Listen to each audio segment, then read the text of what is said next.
Hello students, मैं Mahendra Singh study stand से। Students, इस वीडियो में हम आपके साथ एनसीईआरटी का लेसन नंबर 10 जो कि इस बुक का लास्ट लेसन है, इस लेसन को स्टार्ट करेंगे जिसका नाम है भारत और उसके पड़ोसी देशों के विकास अनुभव। यानी भारत और उसके पड़ोसी देशों के साथ विकास को लेकर जो अनुभव हैं उनकी तुलना असल में इसमें की जाएगी। आपके दिमाग में आ सकता है कि भारत और उसके पड़ोसी देश, नाम आता है पाकिस्तान, बांग्लादेश, नेपाल, श्रीलंका, चीन, इन सब का नाम आपके दिमाग में आएगा। भारत और उसके पड़ोसी देश हैं तो पड़ोसी देश तो ये सारे हैं। लेकिन मैं यहां पर एक इंटरेस्टिंग बात आपको बताने जा रहा हूं कि ये लेसन 3 देशों के बारे में है। भारत के साथ उसके पड़ोसी देश सिर्फ 2, एक पाकिस्तान और दूसरा चाइना यानी चीन।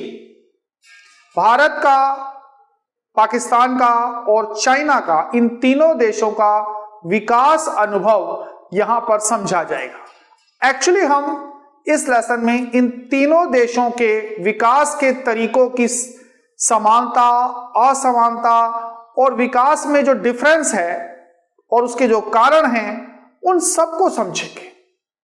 तुलना करनी है आपको भारत के विकास के तरीके की चाइना के साथ, पाकिस्तान के साथ, और विकास की दर क्या है उसकी तुलना करनी है। तो ये चैप्टर भारत, पाकिस्तान और चीन को लेकर है, उनके विकास के तरीकों का। कोई राजनीतिक बात यहां पर नहीं है, कोई हिस्ट्री या पॉलिटिकल बात इसमें नहीं है। यहां सिर्फ ये है कि इन तीनों देशों का विकास का जो मेथड है उसकी तुलनात्मक अध्ययन को किया गया है, तुलना की गई है, कंपेयर किया गया है कि भारत, पाकिस्तान और चीन विकास किस तरीके से कर रहे हैं, तीनों देशों के विकास में कितना फर्क है, कितनी समानता है, ये सारी बात हम करेंगे। लेकिन आपके दिमाग में ये बात आ सकती है कि भारत, चीन और पाकिस्तान ही क्यों नहीं बाकी के पड़ोसी देश? ये भी एक दिमाग में क्वेश्चन उठ सकता है, तो वो हम आपको पहले क्लियर कर देते हैं। एक्चुअली भारत और पाकिस्तान एक साथ बने 1947 में, स्वतंत्र हुए तो दोनों देशों ने विकास एक साथ शुरू किया, तो 2 ये कॉमन हो गए। चाइना भी 1949 में ही गणतंत्र बना, गणराज्य बना। रिपब्लिक ऑफ चाइना की स्थापना 49 में ही हुई थी। पहले चाइना भी इसी तरह टुकड़ों में बटा हुआ था, फिर कंबाइंड होकर रिपब्लिक ऑफ चाइना जो है वो 49 में बना, और उसने भी 49 से शुरुआत की। तो भारत ने विकास की शुरुआत करी 47 में, चाइना ने 49 में। बाकी पड़ोसी देशों का मेथड भारत के साथ मैच नहीं करता है विकास का। बांग्लादेश तो 71 में बना जाके, श्रीलंका बिल्कुल अलग है, वो उसके बहुत बाद है। तो भारत का यहाँ पर जो तुलना का क्षेत्र है वो सिर्फ पाकिस्तान, क्योंकि बिल्कुल सिमिलर है, और चाइना बिल्कुल सिमिलर है, टाइम एक ही है। तीनों का विकास के तरीके, विकास करने का जो समय है बिल्कुल सिमिलर माना जाता है। तो इस वजह से इन तीनों देशों की विकास अनुभवों की तुलना इस बुक में यहां पर लेसन नंबर 10 में की गई है। बाकी क्यों नहीं की गई वो एनसीईआरटी वाले जान सकते हैं, वो हमारा विषय नहीं है। तो हम यहां पर 3 देशों भारत, पाकिस्तान और चीन के विकास अनुभवों को समझेंगे, उनकी तुलना करेंगे, उनकी समानताओं को देखेंगे। चलिए, इस वीडियो में मैं अब आपको यहां बताने जा रहा हूं कि भारत, पाकिस्तान और चीन, इन 3 देशों का जो विकास का पथ है, विकास का जो तरीका है, जो मेथड है, जो रणनीति है, वो कैसी है। तो चलिए आपको बताने शुरू करते हैं। वो ये कि भारत, पाकिस्तान और चीन, इन तीनों देशों की विकास रणनीतियों में काफी समानताएं हैं। मेरा पहला टॉपिक यही है कि आखिर विकास का जो तरीका है इन तीनों देशों का, उसमें समानता क्या है, क्योंकि तुलना हम कर रहे हैं तो आपको समझना है कि आखिरकार इनमें समानता क्या है जो इनकी आपस में तुलना की जा रही है। चलिए, तो ये है हमारा टॉपिक, भारत, चीन व पाकिस्तान का विकास पथ और उनकी रणनीतियों में समानताएं। यानी भारत, पाकिस्तान और चीन की विकास के पथ की, विकास की रणनीतियों की, विकास के तरीके की आपस में समानताएं क्या हैं, इक्वलिटी, सिमिलरिटीज क्या हैं, वो हम आपको बताएंगे। अभी मैं आपको इसी वीडियो में आगे सिर्फ भारत और पाकिस्तान की भी बताऊंगा, क्योंकि चाइना कहीं थोड़ा सा डिफर भी करता है, वो हम अभी आपको बताएंगे। चलिए, तो पहली बात तो आपको बता दी कि विकास प्रक्रिया की जो शुरुआत हुई है, विकास की जो शुरुआत हुई है वो लगभग एक समय पर है। समय जो है वो समान है। कैसे, मैंने आपको बता दिया। भारत और पाकिस्तान 47 में स्वतंत्र हुए, चाइना गणराज्य बना 49 में। समझे इस बात को। तो पहली समानता यह है कि तीनों की विकास की जो शुरुआत का समय है वो बिल्कुल सिमिलर है। दूसरी बात समझिए, वो ये है कि तीनों ही देशों ने विकास के लिए जो तरीका अपनाया, तरीका कहते हैं विधि, एक मेथड। हर देश अपने आर्थिक विकास का एक मेथड अपनाता है और तीनों देशों ने इन्होंने एक ही तरीका अपनाया है, आर्थिक नियोजन, जिसे हमने लेसन नंबर 2 में पढ़ा, पंचवर्षीय योजनाएं। भारत में पंचवर्षीय योजनाओं के द्वारा, आर्थिक नियोजन के द्वारा विकास की रणनीति अपनाई गई। पाकिस्तान में भी यही रणनीति अपनाई गई और चीन में भी यही रणनीति अपनाई गई। हालांकि भारत और पाकिस्तान में पंचवर्षीय योजनाएं बनती हैं, चाइना में 7 साल की भी बनती है, 10 साल की भी बनती है, लेकिन तरीका वही है, आर्थिक नियोजन, दीर्घकालीन योजनाएं बनाकर विकास करना। तो तीनों ही देशों ने विकास के लिए योजनाओं की नीति को अपनाया है। हालांकि इसमें हल्का सा एक फर्क है, और वो ये है कि भारत ने पहली पंचवर्षीय योजना जो बनाई वो 51 में, आपने लेसन नंबर 2 में पढ़ा था, भारत की पहली पंचवर्षीय योजना 1951 में लागू हुई। पाकिस्तान की पहली पंचवर्षीय योजना का आरंभ 1956 में हुआ और चीन की पहली पंचवर्षीय योजना का आरंभ 1953 में हुआ। ये आपसे पूछे जाएंगे, याद रखिए। कब कब किस योजना का आरंभ हुआ है वो आपको पता होना चाहिए। भारत का तो सबको पता ही रहेगा, क्योंकि आप पीछे लेसन है। पाकिस्तान का याद रखिए, 1956 में पहली योजना लागू हुई, चीन में 1953 की हुई, 3 को हुई। तीसरी समानता की बात अगर हम करें तो वो खास ये है, तीनों देशों का विकास का मेथड एक था, नियोजन का तरीका था। तो इसलिए तीनों ही देश 1980 तक, अब तक नहीं कहूंगा मैं, वो आपको पता है, 1980 तक तीनों देश के अंदर जो जीडीपी वृद्धि दर थी, समृद्धि की दर थी, और जो प्रति व्यक्ति आय की वृद्धि दर थी, वो भी लगभग समान थी। बड़ी इंटरेस्टिंग बात है कि तीनों देशों के अंदर विकास की जो दर थी, समृद्धि की जो दर थी, प्रति व्यक्ति आय में वृद्धि की जो दर थी, वो भी सेम थी। हालांकि आज तो आपको बड़ा अलग नजर आ रहा है, चीन तो बहुत आगे है भारत से, चीन बहुत आगे है भारत से, और भारत तो, पाकिस्तान तो बहुत पीछे है। जबकि 1980 तक तीनों देशों की समृद्धि दर लगभग एक समान थी। तो यह भी एक समानता नजर आती है कि तीनों देश एक जैसे ही तरीके से विकास कर रहे थे और इसलिए उनकी विकास दर जो थी वो भी सेम थी।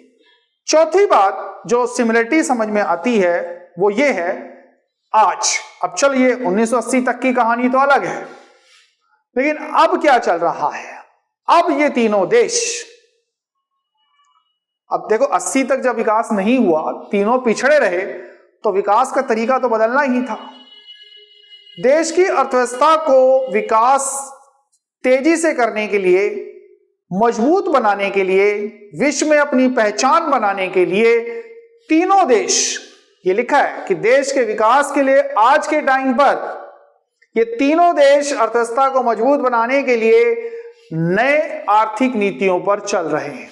अब विकास का तरीका भारत, पाकिस्तान और चीन का बदल चुका है।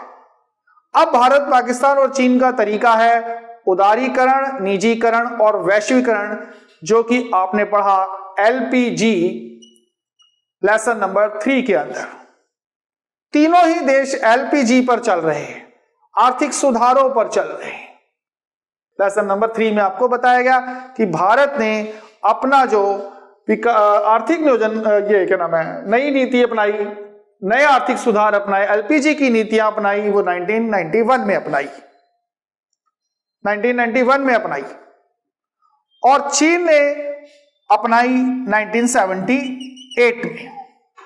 चीन ने 1978 में नई नीतियों को अपनाया और पाकिस्तान ने 1988 में। आपको यहां नजर आ रहा है देखो कि चीन हमसे आगे क्यों है, कि उसने सुधार भी पहले किए हमसे 1978 में, हमसे 12-13 साल पहले ही वो कर चुका, तो आगे भी तो रहेगा, क्योंकि उसने सुधार विकास का तरीका 78 में ही बदल लिया, जबकि भारत 91, और भारत और पाकिस्तान के भी बाद है। देखिए अब पाकिस्तान ने भी 88 में अपना लिया, भारत इस मामले में पीछे रहा है। तो नई नीतियों के ऊपर चल रहे हैं तीनों देश, एलपीजी पर चल रहे।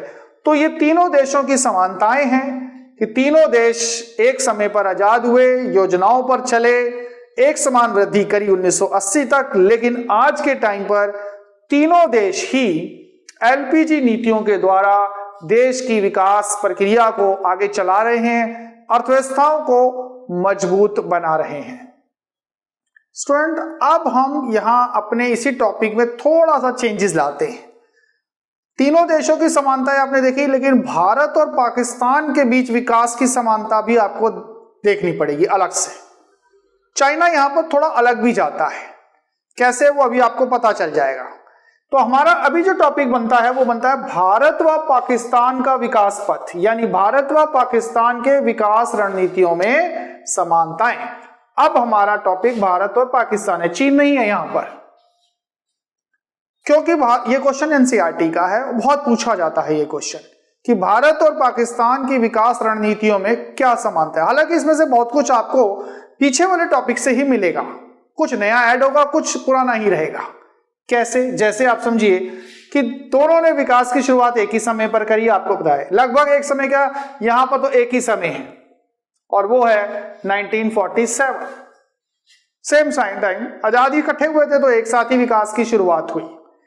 दूसरी चीज, दोनों देशों ने विकास के लिए योजनाओं की नीति को अपनाया, यह भी आपको पता है।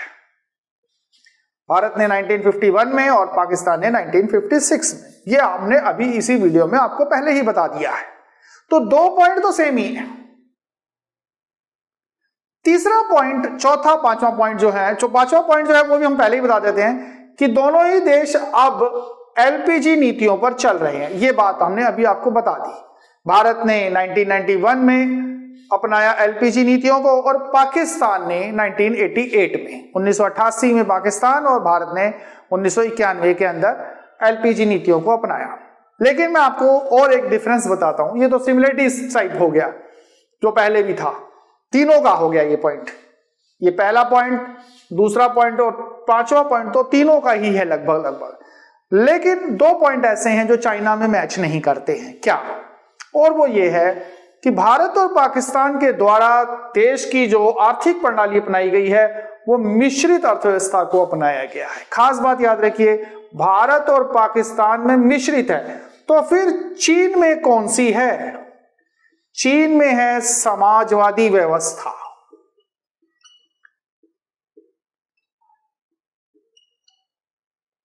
असल में चीन अपने आप को सोशलिस्ट चाइना कहता है। समाजवादी व्यवस्था है, थ्योरिकल है, वास्तविक रूप से वो कुछ और ही है, लेकिन वो अपने आप को समाजवादी कहता है। लेकिन भारत और पाकिस्तान में है मिश्रित अर्थव्यवस्था। मिश्रित अर्थव्यवस्था क्या होती है? ये लेसन नंबर 2 में भी बताया जाता है कि जिसमें निजी क्षेत्र और सरकारी क्षेत्र साथ साथ काम करते हैं। यानी कि कुछ उद्योग निजी क्षेत्र के पास रहते हैं, कुछ उद्योग सरकारी क्षेत्र के पास रहते हैं, दोनों मिलकर देश के विकास के लिए काम करते हैं, उसे कहा जाता है मिश्रित अर्थव्यवस्था। भारत और पाकिस्तान दोनों ने ही मिश्रित अर्थव्यवस्था को अपनाया है। लेकिन खास बात क्या है, एक और जो डिफरेंस है चाइना के साथ, वो ये है भारत और पाकिस्तान दोनों ने ही सार्वजनिक क्षेत्र बनाए। 2 क्षेत्र हैं, सार्वजनिक क्षेत्र और निजी क्षेत्र। लेकिन जो सार्वजनिक क्षेत्र है, सरकारी क्षेत्र है, वो प्रमुख बनाया गया है। मैं आपको कहूंगा कि प्रमुख ही नहीं बनाया गया है, इसको बड़ा बनाया गया है। सभी महत्वपूर्ण उद्योग जो हैं वो सार्वजनिक क्षेत्र को दिए गए हैं, क्योंकि सरकार का मानना है कि देश के विकास की प्रक्रिया के अंदर सार्वजनिक क्षेत्र जो है गरीबों के लिए काम करेगा, मध्यम वर्ग के लिए काम करेगा। अगर सारा कुछ निजी हाथों में दे दिया गया तो गरीबों की भलाई नहीं हो पाएगी। तो सरकार ने रोजगार के हिसाब से, गरीबों की सस्ती चीजों के हिसाब से, गरीबी के हिसाब से दोनों देशों में, भारत में भी और पाकिस्तान में भी, सार्वजनिक क्षेत्र को प्रमुखता दी गई है। लिखा है ताकि गरीबों पर ध्यान दिया जा सके। हालांकि अब सार्वजनिक क्षेत्र छोटा हो रहा है। आप देख रहे हो भारत के अंदर जब से एलपीजी नीतियां आई हैं, निजीकरण ज्यादा हो रहा है, सरकारी क्षेत्र छोटा हो रहा है। लेसन नंबर 2 में भी बताया गया था कि भारत ने सार्वजनिक क्षेत्र के अंदर 17 उद्योगों को रखा है उस टाइम पर 1956 की नीति में। लेकिन जब एलपीजी नीतियां आई तो सरकारी क्षेत्र में अब मुख्य रूप से 2 उद्योग रह गए। तो ये दिखाता है कि अब चीजें बदल रही हैं। हालांकि शुरुआती तौर पर देखा जाए तो भारत और पाकिस्तान दोनों में सार्वजनिक क्षेत्र को प्रमुखता दी गई है। दोनों ही क्षेत्रों के अंदर याद रखिए मिश्रित अर्थव्यवस्था, यही 2 मेन फर्क है कि भारत और पाकिस्तान दोनों देशों में मिश्रित अर्थव्यवस्था है और दोनों देशों ने सार्वजनिक क्षेत्र को प्रमुखता दी है ताकि गरीबों पर ध्यान दिया जा सके। देश के पिछड़ेपन में सार्वजनिक क्षेत्र को अग्रणी भूमिका दी गई, निजी को पहले कमजोर रखा गया, लेकिन अभी हालांकि निजी क्षेत्र मजबूत है। तो इस वीडियो में हमने आपको इन तीनों देशों के विकास के तरीकों की समानताएं बताई, थोड़ा बहुत आपको जो डिफरेंस है वो भी क्लियर किया है। तो इस वीडियो से जुड़ी हुई किसी भी जानकारी के लिए कमेंट बॉक्स में अपनी राय हमें दीजिए। अगर अभी तक आपने हमारे चैनल को सब्सक्राइब नहीं किया तो सब्सक्राइब कीजिए, साथ साथ चैनल को लाइक करना मत भूलिए और वीडियो को शेयर भी कीजिए।